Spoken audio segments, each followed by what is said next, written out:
Hello दोस्तों, आप सभी लोगों का टीचर्स अड्डा विद क्षमा यूट्यूब चैनल में स्वागत है। आज की क्लास में हम लोग यूपी डीएलएड फर्स्ट सेमेस्टर के कंप्यूटर क्लास के बारे में डिस्कस करेंगे। आज ये कंप्यूटर की 4th क्लास है। जिन भी स्टूडेंट ने फर्स्ट, सेकंड और थर्ड क्लास नहीं देखी है, प्लेलिस्ट बना दी गई है, सभी बच्चे वो क्लासेस ज़रूर देख लें ताकि आप लोगों को पहले से सिलेबस अच्छे से कंप्यूटर का कंप्लीट हो जाए। किसी भी बच्चे को कंप्यूटर सब्जेक्ट से डर ना लगे। अगर आप लोग इनको अच्छे से कंप्लीट कर लेंगे, जैसे-जैसे एक-एक क्लास करवाई जा रही है, आप लोग अच्छे से कंप्लीट कर लीजिए। आप लोगों के 25 में 25 नंबर पूरे कंप्लीट आएँगे। जैसे ही कंप्यूटर का सिलेबस कंप्लीट हो जाएगा, हम लोग इसके प्रीवियस ईयर क्वेश्चन पेपर और सीरीज का सॉल्यूशन अच्छे से कंप्लीट करेंगे। तो आइए स्टार्ट करते हैं। इसकी पीडीएफ जिसको चाहिए और सारे सब्जेक्ट के फ्री नोट्स चाहिए, वो टेलीग्राम चैनल को ज्वाइन कर लीजिए और यूट्यूब चैनल को सभी लोग सब्सक्राइब कर लीजिए। आज का जो टॉपिक है कंप्यूटर के संगठक, ये जो टॉपिक है काफ़ी इम्पोर्टेंट है। अगर आप लोगों ने कंप्यूटर का, आप लोगों को जितना सिलेबस है, अगर उसमें आप लोगों ने कंप्यूटर के संगठक टॉपिक को अच्छे से पूरा कंप्लीट कर लिया, तो ये समझ लीजिए कि आप लोगों का कंप्यूटर का एक पार्ट पूरा अच्छे से कंप्लीट हो गया। ये सबसे बड़ा टॉपिक है और इससे हर बार सबसे ज़्यादा 4 से 5 नंबर क्वेश्चंस पूछे जाते हैं। तो हम लोग जो कंप्यूटर के संगठक टॉपिक है, इसको 2 पार्ट में कंप्लीट करेंगे क्योंकि काफ़ी बड़ा टॉपिक है। तो आइए स्टार्ट करते हैं। इसमें दिया गया है, कंप्यूटर सिस्टम मुख्यतः 2 घटकों से मिलकर बना होता है। वो 2 घटक कौन-कौन से हैं? पहला हो जाएगा हार्डवेयर, दूसरा हो जाएगा सॉफ्टवेयर। इसके बारे में हम अच्छे से डिस्कस करेंगे। हार्डवेयर क्या होता है, सॉफ्टवेयर क्या होता है, कौन-कौन से टाइप्स होते हैं। इसमें आगे दिया गया है, कंप्यूटर एक प्रणाली है जो हार्डवेयर और सॉफ्टवेयर से मिलकर बना है। जो कंप्यूटर होता है वह हार्डवेयर और सॉफ्टवेयर दोनों से मिलकर बना हुआ होता है। यह दोनों एक दूसरे के पूरक हैं। किसी एक की अनुपस्थिति में दूसरा कार्य नहीं कर सकता है। इसका मेन मतलब यही है कि अगर जो कंप्यूटर है, यह हार्डवेयर और सॉफ्टवेयर दोनों से मिलकर बना हुआ है। यह इसमें अगर किसी की अनुपस्थिति होगी तो कंप्यूटर कार्य नहीं करेगा। कंप्यूटर को कार्य करने के लिए इसमें हार्डवेयर, सॉफ्टवेयर दोनों का होना ज़रूरी है। इसलिए इसमें दिया गया है कि यह दोनों एक दूसरे के पूरक हैं। अब आगे हम लोग जानेंगे कि हार्डवेयर क्या होता है। जिन भी स्टूडेंट को कंप्यूटर सब्जेक्ट से डर लग रहा है, वो अगर बच्चे जितनी भी क्लास करवाई जाएंगी उनको अच्छे से देख लेंगे तो उनके कंप्यूटर में डरने की आवश्यकता नहीं है। पूरा जो है 25 नंबर का पेपर होता है। मैं ये दावे के साथ कह सकती हूँ कि आप लोगों के 25 में 25 नंबर पूरे आएंगे क्योंकि जितने भी प्रीवियस ईयर क्वेश्चन पेपर वो भी सॉल्व कराए जाएंगे और जो भी आप लोगों के सिलेबस में इंपॉर्टेंट टॉपिक है जिससे हर बार क्वेश्चन पूछे जाते हैं, पूरी नोट्स हमने खुद कंप्लीट की है। अच्छे से आप लोगों को पूरा तैयारी करवाई जाएगी, तो आप लोग टेंशन बिल्कुल ना लें। जो भी क्लासेस में करवाया जा रहा है उसको अच्छे से कंप्लीट कर लें और जिसको खुद नोट्स बनाना है वो इससे देख के आराम से बना सकते हैं। जिसको नहीं बनाना वो नोट्स अपना टेलीग्राम चैनल से ज्वाइन कर सकते हैं, वहाँ फ्री में प्रोवाइड कर दी जाती है क्लास की पीडीएफ। इसमें हम लोग जानेंगे हार्डवेयर क्या होता है। तो कंप्यूटर के वे भाग जिन्हें देखा या स्पर्श किया जा सकता है, हार्डवेयर कहलाते हैं। मतलब कंप्यूटर के जो पार्ट होते हैं उनमें से जिनको हम लोग देख सकते हैं या फिर स्पर्श कर सकते हैं, वे सभी पार्ट जो होते हैं हार्डवेयर कहलाते हैं। और जो भागों को ऐसे वे भाग जिनको हम देख नहीं सकते हैं या फिर छू नहीं सकते हैं, वो जो है सॉफ्टवेयर कहलाते हैं। तो हार्डवेयर के एग्जाम्पल इसमें दिए गए हैं। कीबोर्ड हो जाता है, उसको हम लोग देख भी सकते हैं और स्पर्श भी कर सकते हैं। ऐसे ही mouse, printer, monitor, CPU, speaker, UPS, ये सभी जो है इनको हम लोग देख भी सकते हैं और स्पर्श भी कर सकते हैं। तो ये सभी हार्डवेयर कहलाते हैं। आगे हम लोग जानेंगे हार्डवेयर के प्रकार कितने होते हैं। तो इसमें जो है हार्डवेयर के प्रकार, जो हार्डवेयर होता है इसको 4 भागों में बांटकर हम लोग आसानी से इसका अध्ययन कर सकते हैं। इसमें दिया गया है कि कंप्यूटर हार्डवेयर को 4 भागों में बांटकर आसानी से अध्ययन किया जा सकता है। कंप्यूटर हार्डवेयर के प्रकार निम्नलिखित हैं। यहाँ पर इसके प्रकार दिए गए हैं। इसमें जो है पहला प्रकार दिया गया है इनपुट डिवाइसेस, दूसरा प्रोसेसिंग डिवाइसेस, तीसरा दिया गया है मेमोरी डिवाइसेस जिसको स्टोरेज डिवाइसेस के नाम से भी जाना जाता है, चौथा दिया गया है आउटपुट डिवाइसेज। ये क्या होते हैं? इनपुट डिवाइसेस, आउटपुट डिवाइस और memory, processing device, storage device, ये सारे क्या हैं? इसके बारे में हम लोग आगे अच्छे से डिस्कस करेंगे। इसमें जो है इसके कौन कौन से प्रकार होते हैं, एग्जाम्पल क्या हैं, इनके बारे में हम लोग आगे अच्छे से डिस्कस करेंगे। सबसे पहले इसमें हम लोग इनपुट डिवाइसेस के बारे में जानेंगे कि इनपुट डिवाइस क्या होते हैं, इसमें क्या क्या एग्जाम्पल आ जाएंगे। तो इसमें जो इनपुट डिवाइस है, इनपुट डिवाइस वे डिवाइस हैं जिनके द्वारा यूजर्स मतलब जो प्रयोगकर्ता होते हैं, यूज करने वाले होते हैं, वो कंप्यूटर को निर्देश देता है। इनपुट डिवाइस वे डिवाइस होते हैं जिनके द्वारा प्रयोगकर्ता कंप्यूटर को निर्देश देता है, अर्थात इस डिवाइस के माध्यम से यूजर किसी कार्य को करवाने हेतु कंप्यूटर को निर्देश देता है, वो डिवाइस जो है इनपुट डिवाइस कहलाती है। जो कंप्यूटर का यूज करते हैं, जो यूजर्स होते हैं यानी कि प्रयोगकर्ता होते हैं, ये जो है कंप्यूटर को जो निर्देश देते हैं वही जो है इनपुट डिवाइस के अंतर्गत आता है। इसमें एग्जाम्पल हम लोग देखेंगे। पहला एग्जाम्पल जैसे कीबोर्ड दिया गया है, कीबोर्ड के द्वारा जो प्रयोगकर्ता यूजर्स होते हैं वो कंप्यूटर को निर्देश देते हैं। दूसरा है माउस, तीसरा है स्कैनर, चौथा है लाइट पेन, पांचवा है ट्रैक बॉल, छठा है डिजिटल कैमरा और सातवां है माइक। ये सभी जो हैं इसके इनपुट डिवाइस के एग्जाम्पल हैं। इनको आप लोगों को अच्छे से सारे एग्जाम्पल याद रखना है, क्योंकि जो ऑब्जेक्टिव क्वेश्चन होते हैं उसे पूछा जाता है।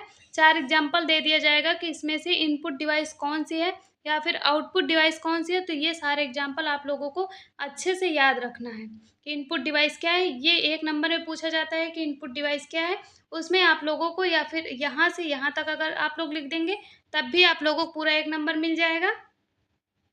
1 सेकंड। इसमें जो अगर आप लोगों से 1 नंबर में पूछा जाएगा इनपुट डिवाइस क्या है, तो आप लोगों को अगर यहाँ से यहाँ तक लिख देंगे तो आप लोगों को पूरा 1 नंबर मिल जाएगा।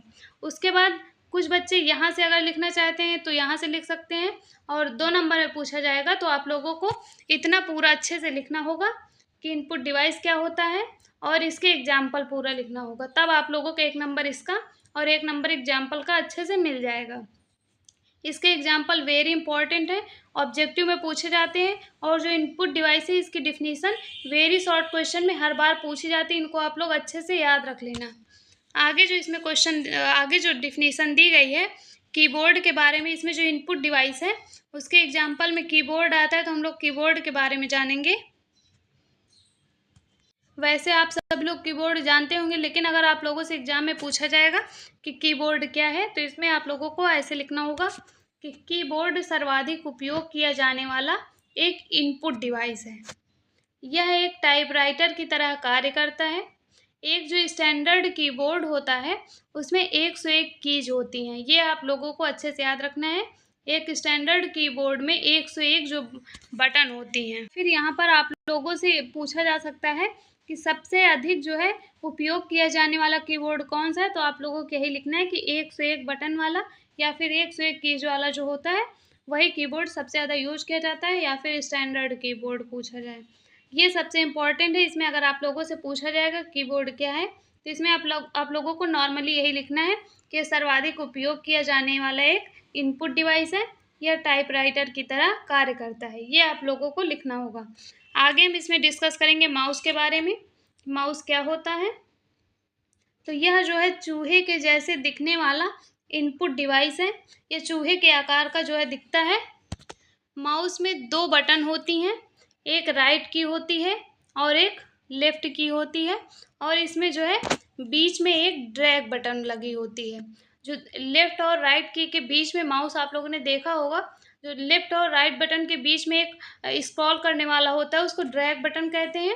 ड्रैग बटन को जो है स्क्रॉल व्हील के नाम से भी जानते हैं, स्क्रॉलिंग का काम ये करता है। तो इसके बारे में आप लोगों को अच्छे से पढ़ लेना है।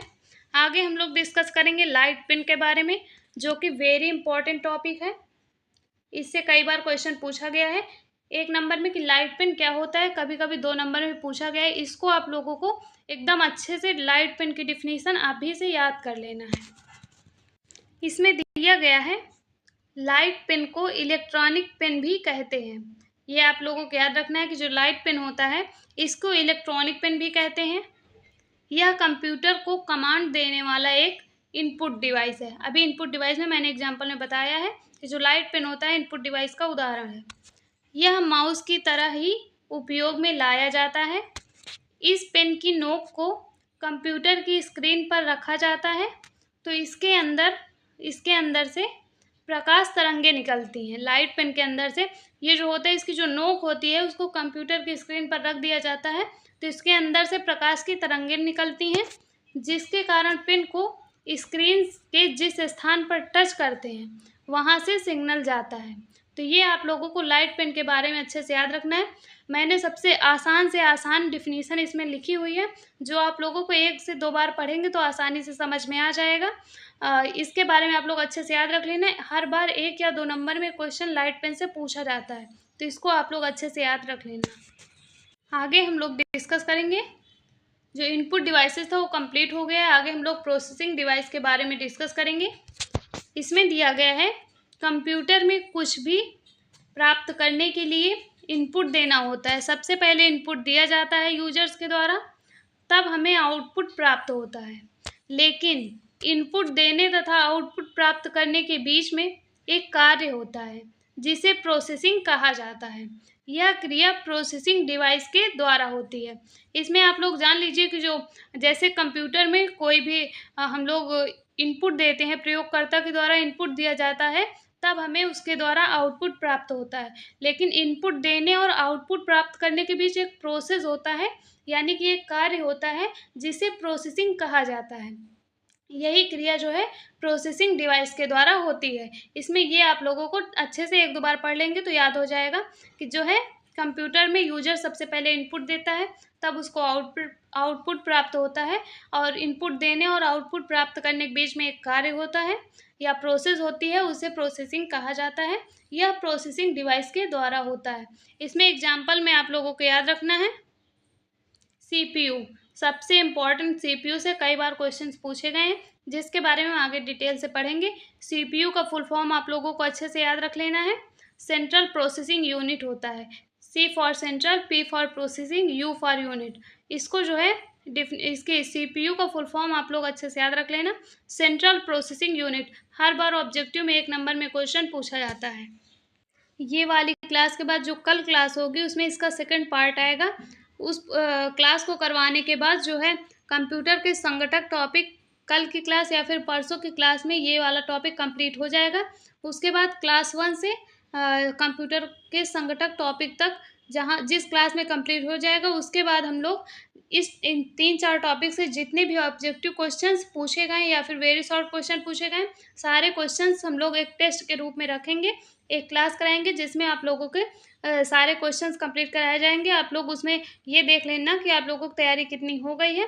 आप लोग जिसने भी फर्स्ट, सेकंड और थर्ड क्लास नहीं देखी है, वहाँ से अच्छे से कंप्लीट कर लीजिए 1-2 दिन में, क्योंकि 2 दिन बाद आप लोगों को टेस्ट होगा, तो आप लोग वहाँ से अच्छे से अपना टेस्ट दे सकते हैं, ताकि आप लोगों को पता चल जाए कि क्वेश्चंस कैसे पूछे जाते हैं। आप सभी लोग टेस्ट के लिए तैयार हैं कि नहीं, कमेंट बॉक्स में कमेंट करके आज ज़रूर बताना कि आप लोग टेस्ट के लिए तैयार हैं कि नहीं। आगे हम लोग डिस्कस करेंगे CPU के बारे में। तो जो CPU होता है, इसको कंप्यूटर का मस्तिष्क कहा जाता है। ये क्वेश्चन हर बार पूछा जाता है ऑब्जेक्टिव में कि कंप्यूटर का मस्तिष्क किसे कहा जाता है। तो इसमें आप लोगों को याद रखना है कि CPU को कंप्यूटर का मस्तिष्क कहा जाता है। इसका फुल फॉर्म याद रखना, सेंट्रल प्रोसेसिंग यूनिट होता है। इसमें आगे दिया गया है कि इसकी तुलना मानव मस्तिष्क से कर सकते हैं, क्योंकि इसमें कंप्यूटर का मस्तिष्क कहा जाता है इसको, इसलिए इसमें बताया गया है कि इसकी तुलना मानव मस्तिष्क से कर सकते हैं। जिस प्रकार मानव शरीर के अन्य भाग मस्तिष्क से निर्देश लेकर कार्य करते हैं, जो मानव का शरीर होता है उसमें जो भी कार्य होते हैं उसके लिए मस्तिष्क जो है मस्तिष्क निर्देश देता है, तो उसी प्रकार से कंप्यूटर के सभी अंग, इनपुट, आउटपुट और मेमोरी आदि CPU से निर्देश ग्रहण करते हैं। इसीलिए जो CPU होता है इसको कंप्यूटर का मस्तिष्क कहा जाता है। तो आप लोगों को इसमें अच्छे से याद रख लेना है। सबसे पहले CPU का फुल फॉर्म आप लोगों को याद रखना है, और दूसरा जो है CPU को कंप्यूटर का मस्तिष्क कहा जाता है। ये 2 पॉइंट आप लोगों को CPU से अच्छे से याद रख लेना है। आगे इसमें दिया गया है, एक सेकेंड, आगे इसमें CPU के प्रकार बताए गए हैं। CPU कौन कौन से भाग होते हैं। तो CPU के 3 भाग होते हैं। पहला भाग दिया गया मेमोरी यूनिट, जिसको MU कहते हैं। दूसरा भाग दिया गया कंट्रोल यूनिट, जिसको CU कहते हैं। तीसरा भाग दिया गया अर्थमेटिक व लॉजिक यूनिट, जिसको ALU कहते हैं।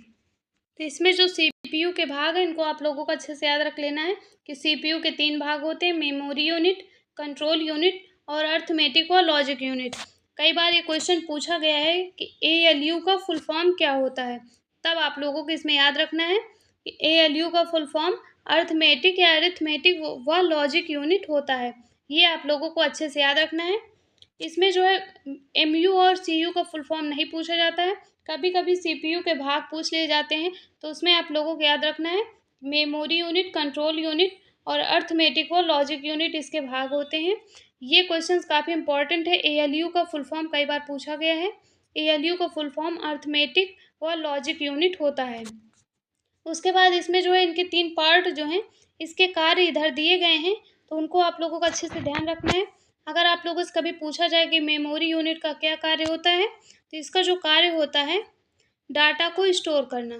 जो डाटा होता है या निर्देश होते हैं उनको स्टोर करना मेमोरी यूनिट का कार्य होता है। और जो कंट्रोल यूनिट का कार्य होता है उसका होता है नियंत्रण करना। जैसे इसमें कंट्रोल से ही पता चलता है नियंत्रण, तो इसका कंट्रोल यूनिट का कार्य हो जाएगा नियंत्रण करना। और सबसे जो है इम्पॉर्टेंट है ALU का अगर आप लोगों से कार्य पूछा जाए तो इसका कार्य हो जाएगा गणना करना, या फिर अर्थमेटिक या लॉजिक यूनिट का कार्य गणना करना होता है। और जिन भी स्टूडेंट को फ्री नोट्स चाहिए सारे सब्जेक्ट के, सभी लोग टेलीग्राम चैनल को ज्वाइन कर लीजिए। टेलीग्राम चैनल की लिंक डिस्क्रिप्शन बॉक्स में दे दी जाएगी। सभी लोग चैनल को जरूर सब्सक्राइब कर लीजिए। आज की जो क्लास थी उसमें हम लोगों ने इनपुट डिवाइसेस और प्रोसेसिंग डिवाइसेस के बारे में अच्छे से पढ़ लिया है।